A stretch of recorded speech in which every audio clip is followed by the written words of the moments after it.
চোখে হঠাৎ করে কাল বৈশাখী, চৈত্রের শেষ বেলা পাতা উড়ে নাকি, গত বছরের মায়া ভেঙে যাবে বলে রাজপথ ভেসে গেছে অচেনা কাজলে।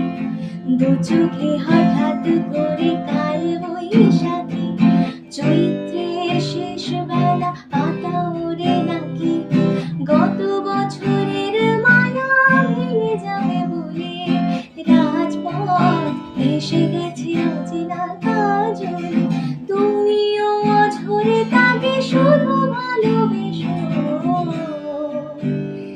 এসো হে বৈশাখ এসো এসো, এসো হে বৈশাখ